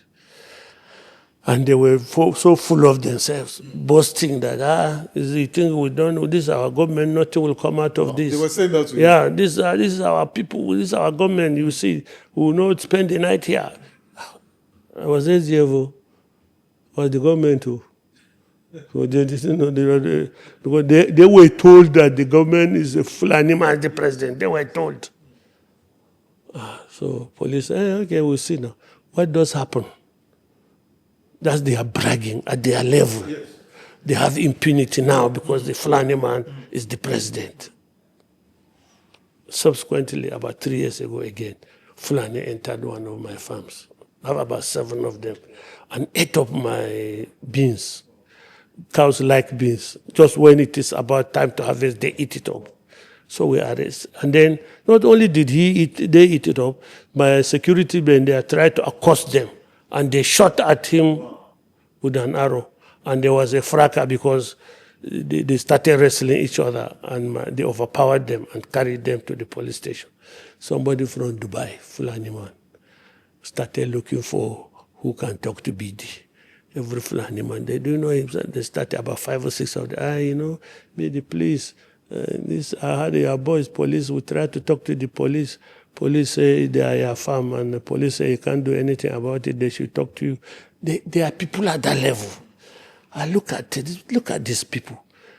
I started this beans farm in June, and it's in November, time to harvest, and they ate it up. And this is my life's where. What are you telling me? You are in Dubai enjoying, and your cows have eaten up my livelihood. And you are begging me to do what? They must pay compensation. So the people have this, I don't know what to call it now. They have this collegiate system. They talk for each other, they support each other. They defend each other. They defend each other, even if it is bad something. That's the conversation we should have with, and I have them. I have quite a lot of them. I've had excellent relationships with Fulani people. Excellent relationship. So sometimes I find it difficult to reconcile all of this, but we'll do this another time. Let's wind down, sir. El-Rufai, your former schoolmate, has been in detention now approximately 149 days on an offense that is ordinarily bailable. But they've complicated this matter, bounced from one courthouse to the other, and all of those. Some have said he's only in prison because they want to decommission him from speaking out, using his immense political capital against President Tinubu. Do you think President Malam Nasir El-Rufai is a threat to President Tinubu's re-election in 2027? No. And is that why he's in prison? Absolutely, he is not. You think so, sir? Absolutely, he is not. But like I told you before, he's somebody like that wants to feel big. Inflates his own personal sense of self-worth. What he is, he quadruples it. What he's not, he depresses it. And but his influence, of course, you see, he has enormous resources, I believe, I'm sure. Even as a professional, before he went into government, he was quite a successful quantity surveyor. I knew some big projects. So he's a man of immense resources, and he has made more as FCT minister, he has made more in 8 years as governor, and so on and so forth. He has enormous resources. And he can use to do damage. And he can use it not to do damage, he can use it to do propaganda in his own defense, like he's doing now. I mean, it's not like a simple, ordinary person like me. You catch me, I don't have money to pay journalists to propaganda against. So, but you see, I don't like to comment on the justice must be done, and it must be seen to have been done justly. It doesn't matter. But there's life. But you see, life also has, sometimes you get your own response from God while you're still alive on this earth. The manner in which he did his governance is only paying the... In Kaduna State, you mean? Yeah, and even everywhere. He's somebody that thinks power is absolute and he can deploy it to do anything that he wants. I remember one of my friends, Abdul Kadir, who was a national vice chairman of APC Northwest. He was in disagreement with Nasir.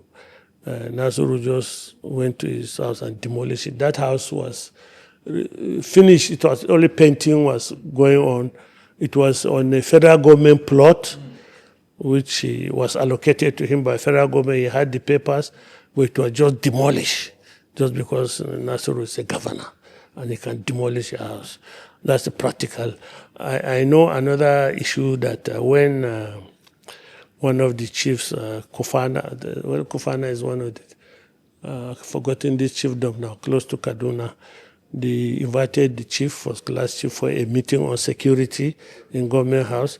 On his way back, he was waylaid by maybe bandits now, whoever they are. They took him, killed his security man, Dogari, and took him to the bush and eventually executed him. Now, he had just left a meeting with the governor, and the state governor didn't show any sympathy. When the community started protesting, he ordered the leaders of the community, the title holders. He arrested all of them. Some of them were my church members, locked them up without trial. 1 year, 2 years, like a joke. Like a joke. We tried going to this court, state court now, they own the state court. Couldn't find a sensible judge to release them. Even some of them confess that they are under orders. I think they spent 4 or 5 years. Eventually, some of them came out heartbroken and died. And such things Nasir is good at doing, deploying immense power to frustrate the law and deal with you. So it's, you could argue that it's only fair that he's testing his own medicine, but that is not to say government should deploy that type of authority. If Nasir did it, it was bad. If this government is doing it, it is bad. But you cannot... I like your sense of fairness. As this government of Tinubu, have they crossed any red lines about our democracy, about the law, about the judiciary, about They have politics? crossed every red line, double red line. They've crossed the first red line, the second red line. What is left there is to jump over the cliff. There's no more warning. They finish amber, yellow, green, red, no more warning. It's like a car driving towards a cliff and there's a stop sign and you think they've crashed that stop sign. I don't know. Give us your assessments of the presidential candidates of all the political parties. Starting with, you said a few about Atiku Abubakar. Some will say you're not being fair to Atiku Abubakar. Yes, should I be fair? Peter Obi and Kwankwaso, especially Adebayo Adewale of SDP, Donald Duke, even though he has been a wall, I've not seen him anywhere. Can you speak about this presidential? What are their chances against President Tinubu? No, I cannot assess their chances. Only God can do that. I have my own opinion. Who are you backing? I've not made up my mind. I'm on sabbatical, as I tell everybody. But I can tell you that, obviously, definitely, Atiku will lose. He will, and we're praying he loses. I'm not the only one, and he will lose. And if it's between Bola Tinubu and Atiku, any day, I'll choose Bola Tinubu. So that is clear for me. Peter is my friend. Indeed, before I came here, we were supposed to have spoken, but so Peter Obi, Kwankwaso, they will make a good team. For one, Peter Obi will try to be fair to everybody. Peter Obi will try to do that which is right for the people, for everybody. And with the backing of Kwankwaso, will do well, better than this government. But true, let me tell you, if I had my way, this boy, what did you call him, SDP? Adebayo Adewale. You know, I was analyzing these people with my close friend.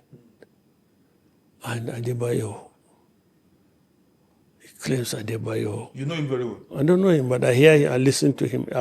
We've met 1 or 2 times. He has come to my office. You know, I reached the position where people want to sound he has come to me, but I've listened to him on television on the basis of his speech, the way he talks. He will make an excellent president. He's youthful. He understands the economy. He understands what the society is going through. And I hope he's humble. I wouldn't know that, but I hope he's not just a typical Yoruba man like my friend. But Adebayo will make a good president, I believe. Who again did you say? Shawara is my friend. If not for people like Shawara, all Nigerians would have been in prison. I classify Shawara in the manner of Ganifawemi. If not for people like them who put government on his toes, government will just trample over everybody. So God bless his soul. He's one of those that fights for our liberty that we are enjoying now. But Donald Duke is my friend. He didn't tell me he was contesting. He's a nice guy, you know, decent, handsome. Handsome. Yes, I don't know. He was a good governor when he was a governor. So I hope it translates. So my option, I can tell you now, 1, 2, 3. If I had my way, that boy, Adebayo Adewale, number 1, with 100%. Number 2, Peter Obi Kwankwaso. Take note, I'm pairing them individually to be disaster, but I'm pairing them. So I will give them on my own scale, they will be close to like 70%. And who again? Bola, 50, Atiku, 0. In that order. You have a personal animals against Atiku. Why do you call it personal? As he wants to be my leader. I have a right to critique him. And I know him more than you do. And I know his antecedents. I know his character, personal. You know, I know it. I can say you a text I said to him in December. I'm not doing it because of, I mean, I had tried to work with him. I had tried. I stepped out my way to work with him until it wasn't impossible for us to work. Let me put you on the spot. If Rotimi Amaechi had clinched the ticket, compare him to all these other people. Which others? Adebayo Adewale, Bola Tinubu, Showore. If Rotimi Amaechi had won the ADC ticket, would he have remained in ADC and would you back him? Unfortunately for You were together in the Buhari government. Yes, no, I know him very well. Very well. Yes, we know each other. We communicate very well. We don't socialize, but we communicate very well. And well, it's just unfortunate that because of his maybe personal excessive ambition, he decides to pair with the devil to... Are you being fair to Atiku, sir? Calling Atiku to the devil? He does say Atiku's name now. But who is he pairing Why with? are you putting words in my mouth? I don't allow. It's a simple. I don't allow. It's a simple logical conclusion. Well, who is he pairing with? He's only pairing with one person. But I want you to Lancer. I mean, and then now he will damage his political career. First of all, now his plank was it was the turn of the South to produce the president. And along the way, anytime they asked him whether he was angling for vice president, he said he's not angling for vice president. And I was disappointed that he has joined the... I used to look at him as somebody of integrity. He's quite religious, which I appreciate. But so I had high regard of him in terms of a man who keeps his words.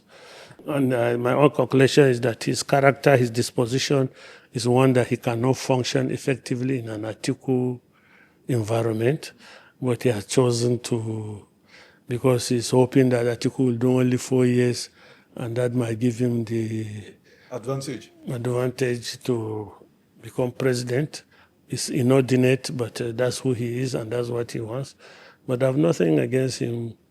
He has discussed with me along the lines of what are my concerns in politics, and he understands my concerns, and he has mouthed some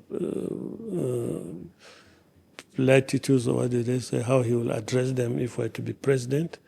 And so he's somebody like that. He's energetic, and overall my assessment of him as a human being, as a person, is positive. But as a leader, I don't know. Because he's brash, he's something like that. He's another version of Wiki. Really? Almost. Polish. But better than Wiki, but if that is where he will be a Wiki. So that's what it is.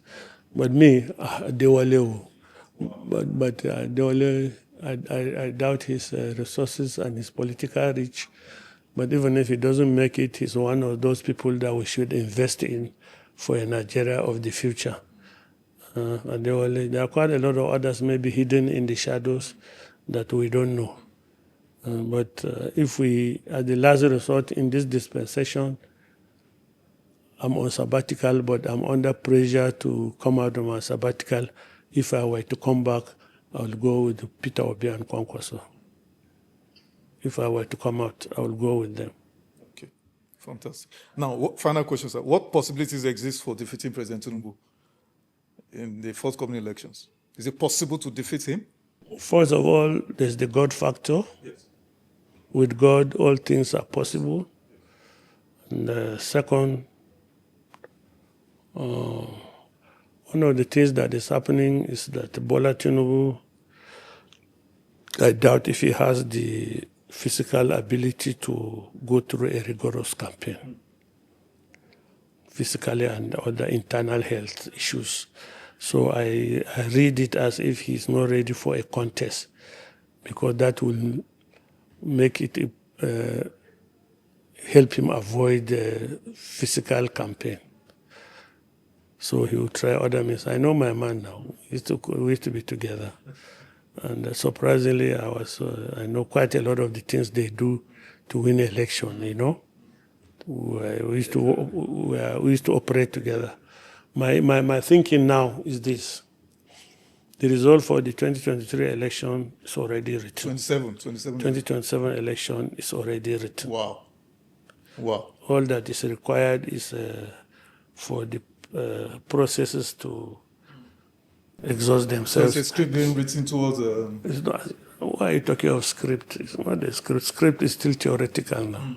As it has been written. Wow. The script was written 3 years ago, so it is now, the result is there, or the methodology is there. And two things. Why do you think he purchased the opposition governors? Because first of all, that has denied the opposition access to funds. All the state governors are now with him. So no opposition has access to funds to compete against him. Number two, the governors, because of the support they have from him, has encouraged them to be very cavalier in the manner in which they are spending state resources. They administer their states and all of that. Yeah, so now it's in their interest to make sure... Yes, they deliver. They deliver, and they not for themselves, because opposition will come and... So they will work hard. They will do what they did in 2023, which your friend Nasir El-Rufai claimed they did for him. They will do the same thing. So now look at it. If my state, Adamawa State, if Adamu Fintiri is going to deliver Adamawa by hook or crook, more by crook, and Borno is going to deliver Borno to him by crook, and Yobe by crook, Gombe by crook, Taraba by crook, Kaduna, Kano, all those northwest states, the whole state, except Bauchi, you know, the 19 states, so add Abuja. Abuja is the 28th, you know, by crook, they will all deliver. They will write the results. They allow you to go to the polling unit and pretend, and the INEC will do some oju and announce the result that has already been handed over to them, I think, and that's the end. And now the problem would be the reaction of the people to that. And my own assessment is that every Nigerian will just remain in his house in no one trouble. The candidates will go to the courts. The candidate will go to their courts, and SANS will collect billions of naira and impoverish them further, and then that's the end. And the Nigerians will succumb to what we used to say in the military. With one bullet in a rifle, you can get 1,000 people to surrender. Wow. Because nobody wants to take that one bullet. So every Nigerian will just go home and sleep. Some will not even come out that day. But after the election, a lot of people will do some gra to protest and collect money from people and try to protest. After some time, they fizzle out, and that's the end. We prepare for another 4 years. But they can deceive themselves and pretend they are campaigning. For every political party rigged the primaries now. Up to now, they just wrote names. Every SDP, NDP, all these PPP, they wrote, they are still fighting. There's no party even that... NDC too. Especially NDC. Everybody can beat his chest that we did a free and fair primaries. So what moral complaint do they have if Atiku... Are you afraid that President Tinubu, as it's been alleged by some, that he may go the route of tenure elongation, third term? Bola Tinubu will go third term. If God gives him the long life to do it. He will? He will. Oh, wow. Really? Yeah, he will. What will stop him now? Blind Nigerians or a blind National Assembly of crooks? Bola Tinubu will go third term, subject to his health. Wow. Wow. It's been such a pleasure having you on the program, sir. Thank you very much. It's been such an interesting conversation.